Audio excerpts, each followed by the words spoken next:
Hello and welcome my dear student. तो हम आज न्यू चैप्टर पढ़ने जा रहे हैं, that is called unit 5 bearing capacity of soil.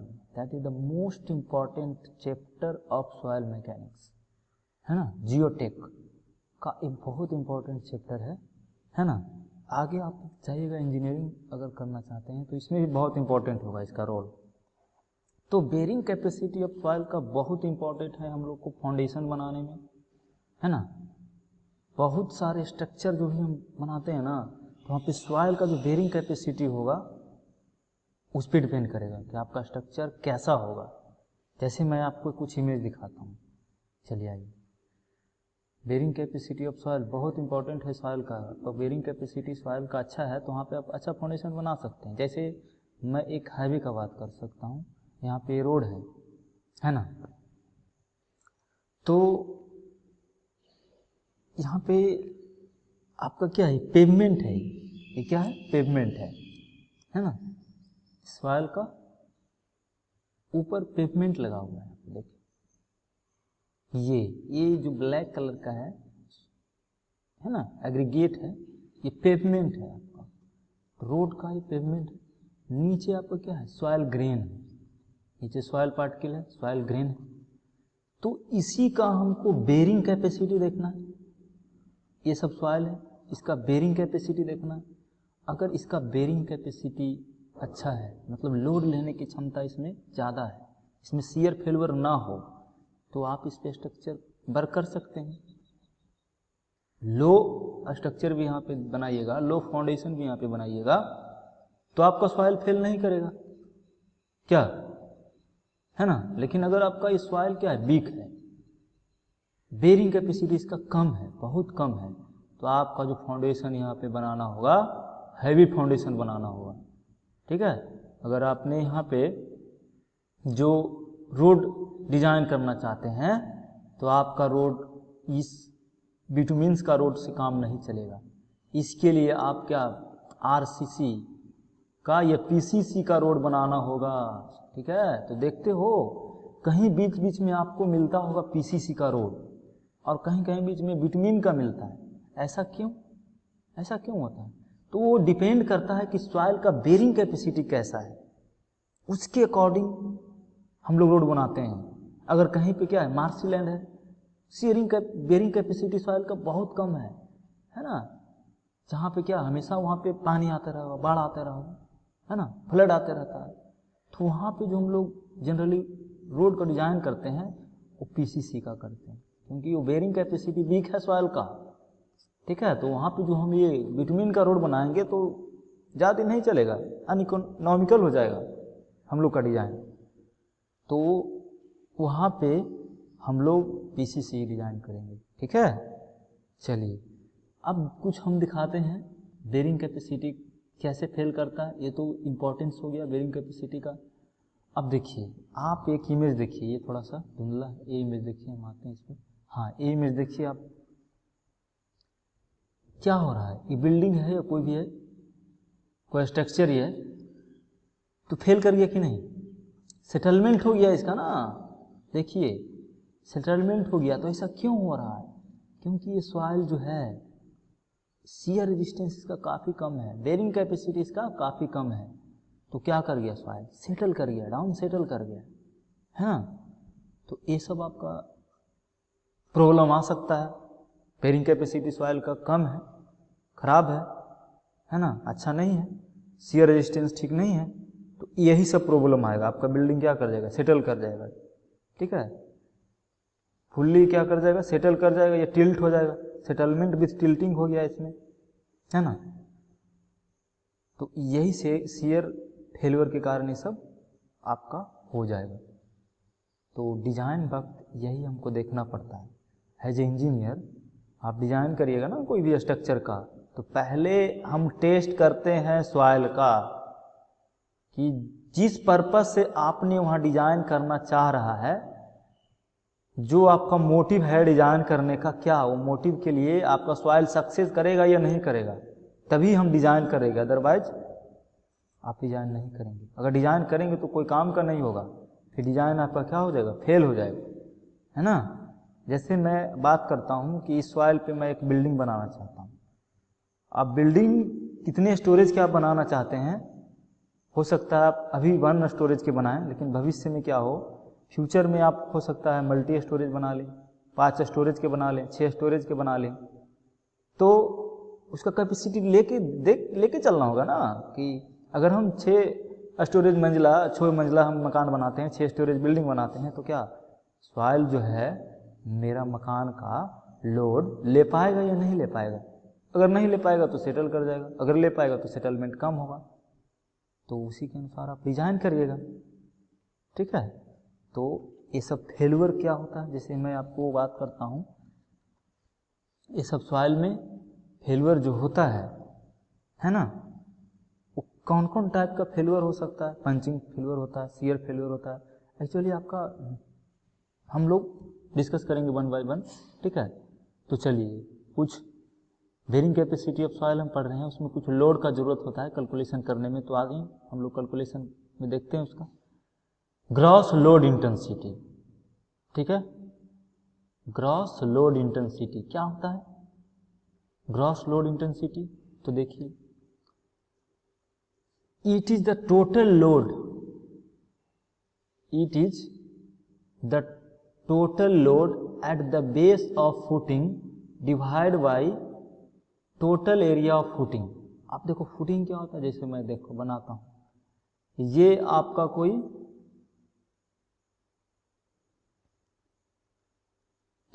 क्या है, ये आपका कोई फाउंडेशन है, ये आपका क्या है, फाउंडेशन है, ठीक है। मैं ये सेक्शन बना रहा हूं, फाउंडेशन का ये क्या सेक्शनल व्यू है। फाउंडेशन आपका बहुत बड़ा है, तो इस प्रकार हम लोग दे सकते हैं, है ना। इस पे लोड आपका आ रहा है P, ठीक है। तो यहाँ पे सॉइल ग्रेन है, बहुत सारे सॉइल पार्टिकल है, यहाँ भी सॉइल पार्टिकल है बहुत सारे। ये आपका ग्राउंड लेवल है, GL है ग्राउंड लेवल। अरे फाउंडेशन हम लोग कहाँ देंगे, ग्राउंड के नीचे देंगे ना, बोलो। तो ग्राउंड आपका है, तो हम लोग फाउंडेशन कहाँ प्रोवाइड करेंगे, ग्राउंड के नीचे प्रोवाइड करेंगे। क्या ये सब सॉइल ग्रेन पार्टिकल है। ये मेरा RCC है, ठीक है। RCC समझते हो ना, रेनफोर्स सीमेंट कंक्रीट, आपको बहुत पढ़ना है 6 सेमेस्टर में सब के बारे में। चलिए, तो यहाँ पे लोड अप्लाई कर रहे हैं हम लोग, तो ग्रॉस प्रेशर जो at the level of footing, ये है ना लेवल ऑफ द फुटिंग है, ये मेरा क्या है, लेवल ऑफ द फुटिंग है। तो यहाँ पे स्ट्रेस आएगा, यहाँ पे जो सॉइल पार्टिकल होगा यहाँ पे स्ट्रेस आएगा, हाँ आएगा कि नहीं। अरे यहाँ जो सॉइल होगा उस पर स्ट्रेस आएगा ना, तो स्ट्रेस कितना आएगा, लोड कितना आएगा इस सॉइल पे, ठीक है। तो वही है, इट इज क्या है, total load at the base of footing, यही at the base of footing. ये इसका डायमेंशन अगर हम दे दें, इस फुटिंग का डायमेंशन अगर हम B दे दें, तो ये हो गया डायमेंशन ऑफ, ये विड्थ ऑफ फुटिंग, और ये क्या हो गया, डेप्थ ऑफ फुटिंग, है ना। यहाँ से आपका DF हो गया, इसको हम लोग बोलते हैं डेप्थ ऑफ फुटिंग, DF। तो ये मेरा क्या हो गया, फाउंडेशन हो गया। तो हम लोग क्या बोलते हैं कि टोटल लोड, ठीक है ना, कि total load upon total area of the footing, ठीक है। हम लोग ग्रॉस इंटेंसिटी या ग्रॉस प्रेशर को, सॉरी यहाँ इसका डिफिनेशन, इसका स्पेलिंग गलत है, PRESSURE होगा ना जी, प्रेस हो गया है, सॉरी आरे मिस्टेक हो गया, सुधार लेना, सब होते रहता है, माइनर मिस्टेक है, ठीक है। प्रेशर है, ग्रॉस प्रेशर है ना। तो ग्रॉस प्रेशर या ग्रॉस लोड इंटेंसिटी QG से हम इसको डिनोट करते हैं, किससे, QG। व्हाट इज QG, तो QG is the gross intensity या ग्रॉस प्रेशर भी आप बोल सकते हैं इसको। तो QG इक्वल टू जो हम लिखेंगे, QG इक्वल टू क्या होगा, total load at the base of footing. यहाँ पे कितना लोड आ रहा है वो, यानी इसको हम नाम देते हैं Q upon area of the क्या है, total area of the footing. तो हम मान के चलते हैं मेरा फुटिंग क्या स्क्वायर है ना, तो एरिया क्या हो जाएगा इसका बी स्क्वायर।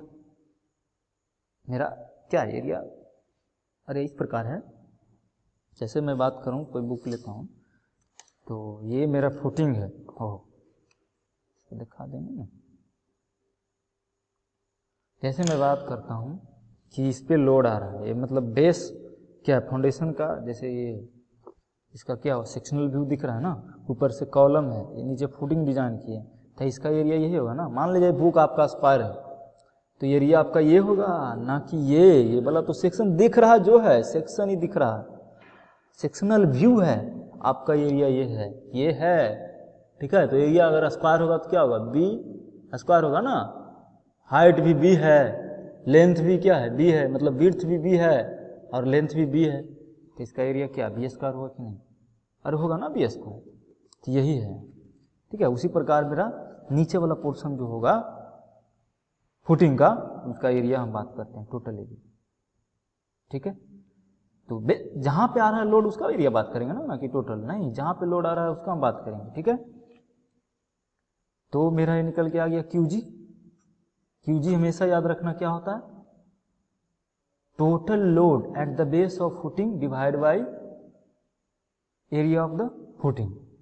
टोटल एरिया जो मतलब बेस पे टोटल एरिया है ना, ये बनाए हैं, क्या है आपका, ये आपका सेक्शनल व्यू ऑफ फुटिंग है, यानी फाउंडेशन है, ठीक है। ये क्या है सेक्शनल व्यू, देखो ये फिर परेशान करने आ रही है, इसे क्या सेक्शनल व्यू ऑफ फुटिंग है ये मेरा है ना। तो ये मेरा हो गया क्या ग्रॉस इंटेंसिटी, अब समझ में आ गया ना ग्रॉस इंटेंसिटी। चलिए आगे बढ़ते हैं। देखो ये मेरा हाँ सेक्शनल व्यू, देखो एक्चुअल में आपका फुटिंग कैसा होगा, इस प्रकार होगा, जो इमेज दिख रहा है एक्चुअल में आपका फुटिंग इस प्रकार होगा, है ना। ये स्क्वायर फुटिंग है, ठीक है। ये आपका कॉलम है, कॉलम नीचे फाउंडेशन दीजिएगा उसी पे ना अपना यह कॉलम, बोलिए, ठीक है। तो ये एक्चुअल व्यू है, रियल व्यू ऑफ फाउंडेशन है, ये इसका सेक्शनल व्यू है, ठीक है। सेक्शनल व्यू ऑफ फाउंडेशन है, यहाँ पे लोड कुछ अप्लाई हो रहा होगा, ये लोड बियर करेगा ना जी, कॉलम है, कॉलम द्वारा ट्रांसफर होगा इस फाउंडेशन में, फाउंडेशन द्वारा किस पे ट्रांसफर होगा, सॉइल पे। क्या होगा लोड का डिस्ट्रीब्यूशन जानते हो ना, कि पहले लोड कहाँ आएगा। देखो मान लेते हैं कि हम एक स्लैब मतलब छत पे चढ़ा हो, स्लैब जिसको बोलते हैं हिंदी में छत होगी, तो स्लैब पे हम, स्लैब पे क्या मैं खड़ा हूँ, ठीक है, स्लैब पे मैं खड़ा हूँ, तो पहले लोड आपका कहाँ आएगा, पहले आपका लोड आएगा स्लैब पे, स्लैब ट्रांसफर करेगा लोड कॉलम को, सॉरी देखो मैं स्टेप बाय स्टेप बताता हूँ। पहले देखो मान लेते हैं कि ये मेरा क्या है, ये मेरा स्लैब है, ठीक है ना, ये स्लैब है, इस पे मैं हम लोग क्या है, इस पे मैं हम लोग खड़ा है, ठीक है। तो इसने लोड को ट्रांसफर किया और यहाँ पे कॉलम दिया रहता है, ये सॉरी बीम दिया रहता है। अरे जो हम लोग का स्ट्रक्चर याद करो, क्लासरूम का स्ट्रक्चर याद करो, स्लैब है बीच में क्या है बीम है ना, तो लोड ट्रांसफर करेगा पहले स्लैब बीम को, अब बीम फाइनली किसको ट्रांसफर करेगा, कॉलम नीचे लगा है कॉलम को ट्रांसफर करेगा, अब कॉलम किसको ट्रांसफर करेगा, कॉलम किसको ट्रांसफर करेगा, इधर देखिए कॉलम किसको ट्रांसफर करेगा, कॉलम ट्रांसफर करेगा देखिए इस सॉइल को। अरे कॉलम में लोड आ गया ना, फाउंडेशन को लोड फिर ट्रांसफर किया कॉलम, फाउंडेशन आपको कहाँ ट्रांसफर कर देगा, सॉइल पे ना। तो जनरली सब लोड किस पे आना है, सॉइल पे ही आना है ओवरऑल लोड। तो आपका सॉइल कमजोर है जो लोड ले ही नहीं सकता है, तो क्या डिजाइन आपका सक्सेस करेगा, बोलिए करेगा नहीं ना। तो इसलिए वहाँ पे हमको सॉइल टेस्ट करना जरूरी है, मस्ट है टेस्ट करना सॉइल का, कि मैं जो बिल्डिंग बना रहा हूँ उसका ये क्या बेरिंग कैपेसिटी जो होगा वो सॉइल उसको मतलब सॉइल जो लोड आएगा उसका बेरिंग कैपेसिटी सॉइल का है कि नहीं, हम जो वहाँ पे बिल्डिंग बनाएंगे, ठीक है, तो उसका लोड लेने की कैपेसिटी सॉइल में है या नहीं, तभी हम वहाँ पे बिल्डिंग बनाएंगे। अदरवाइज कुछ और टेक्निक लगाएंगे, अगर वहाँ पे सॉइल का बेरिंग कैपेसिटी कम है तो बहुत सारा टेक्निक है ना, तो उसी के अनुसार डिजाइन किया जाता है।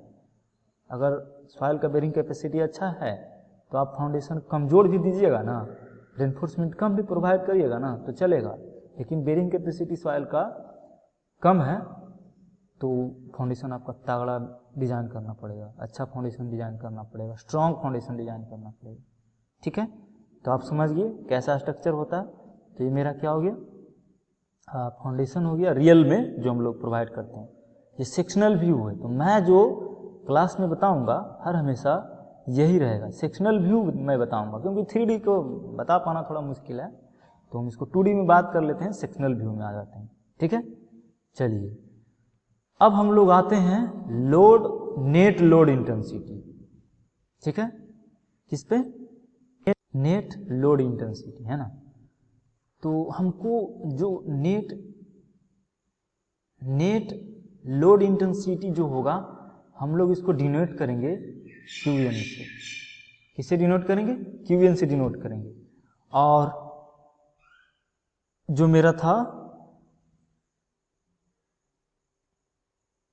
ग्रॉस लोड उसको हम लोग डिनोट किए थे क्यूजी से, है ना। तो देखिए क्यूजी इक्वल टू क्या हो गया, देखो एक्चुअली यहाँ पे क्यू नहीं होगा, है ना।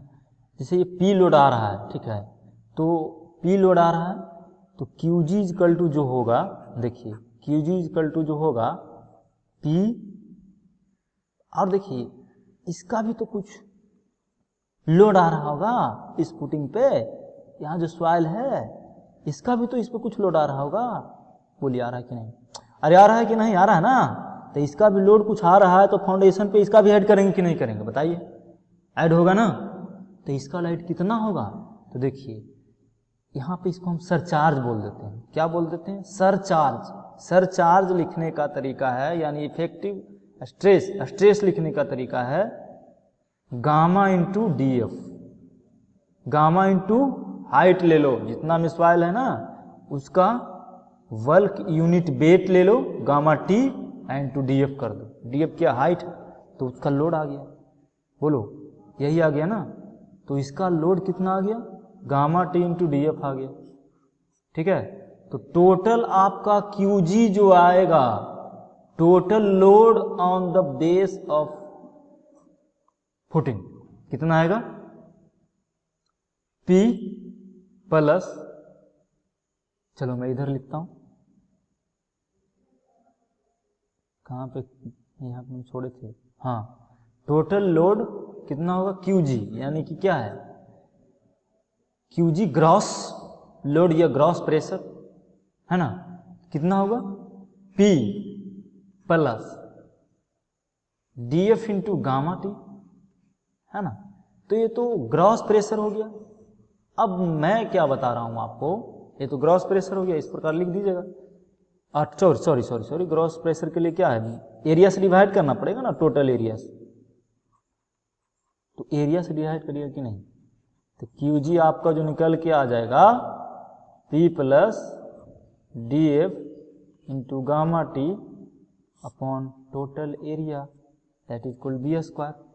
बोलिए होगा कि नहीं, ठीक है, इतना होगा।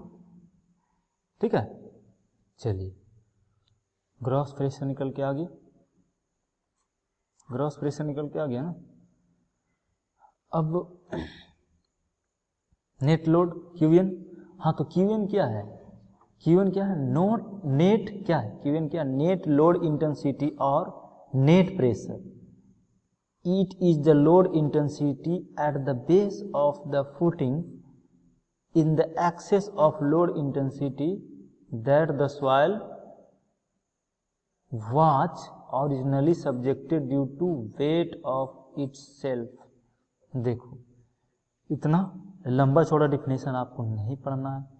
क्यूएन इक्वल टू क्या कर देना है, सीधा क्यूजी नेट कह रहा है ना, नेट लोड इंटेंसिटी कितना आ रहा है, हम उस पर क्या है, जो फाउंडेशन वाला जो सॉइल था उस पर आ रहा था उसका हम हटा लेंगे, ठीक है, उसका हम वेट जो लोड आ रहा है उसको हटा लेंगे। तो कितना हो जाएगा क्यू नेट, नेट कितना नेट उस पर आ रहा है लोड स्ट्रक्चर का, तो minus gamma into D F हो जाएगा, gamma T into D F हो जाएगा। बोलिए क्यू नेट यही हो जाएगा आपका, है ना। ठीक है, तो बताइए अगर हम पूरा इसको लिखना चाहें क्यूएन को तो कितना था क्यूजी,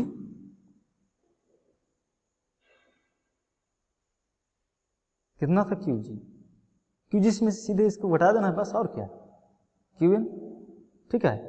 तो क्यूजी में क्यूएन मेरा निकल के चला आएगा। फिर कह रहा है क्या, याद रखना ये सब इक्वेशन याद रखना, आगे हम इसको यूज करेंगे आगे, ठीक है। इसको टरझागी इक्वेशन हमको निकालना है, टरझागी बेरिंग कैपेसिटी हमको पढ़ना है, तो उस वक्त हम इसको यूज करेंगे, उसको याद रखिएगा। क्यू नेट इजकल टू क्या होता है, Q G minus D F into gamma. D F into gamma कहाँ था, यहाँ तक का, देखिए यहाँ पर तो था ना, यहाँ पे जो सवाल कुछ है, यहाँ पे आपका क्या है, यहाँ पर आपका है क्या, यहाँ पे आपका ग्राउंड लेवल है, जीएल है, जीएल है, यहाँ पे सॉइल है, ठीक है। यहाँ पर जो बेस पे जितना भी लोड आएगा उसके बारे में हम लोग कैलकुलेशन कर रहे थे, तो यहाँ पे कितना आ रहा था, D F into gamma into T आ रहा था। गामा टी क्या है, यूनिट वेट ऑफ सॉइल या bulk unit weight of soil, यहाँ पर का जो सॉइल है ना उसका, ठीक है। डी एफ क्या, डेप्थ ऑफ फुटिंग, आपने जो डेप्थ दिया है इस फुटिंग का, ठीक है, वही है डी एफ, ठीक।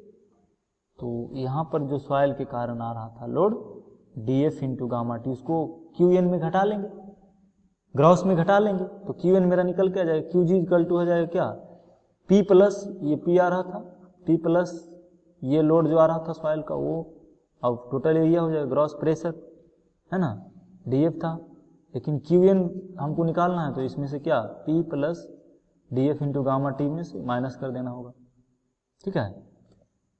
हाँ, तो यह निकल के आ जाएगा। अब कह रहा है कि for the failure in the soil masses net load intensity is responsible. देखो सॉइल में जो फेल्यूर होता है वो किसके वजह से होता है, नेट लोड इंटेंसिटी की वजह से होता है, ना कि सॉइल के वजह से होता है। सॉइल का कितना वेट होगा, अरे तुम ही 10-15 kg, फाउंडेशन पे जो आ रहा होगा 10-15 kg आएगा, तो क्या उससे फेल हो जाएगा तुम्हारा स्ट्रक्चर, नहीं मेरे भाई, उससे कुछ नहीं फेल होगा। आपका जो टनों टन में आ रहा है लोड बिल्डिंग के द्वारा कॉलम से, उससे फेल करेगा। तो क्यूनेट हम उसको बोलते हैं, क्या बोलते हैं, क्यूनेट, ठीक है।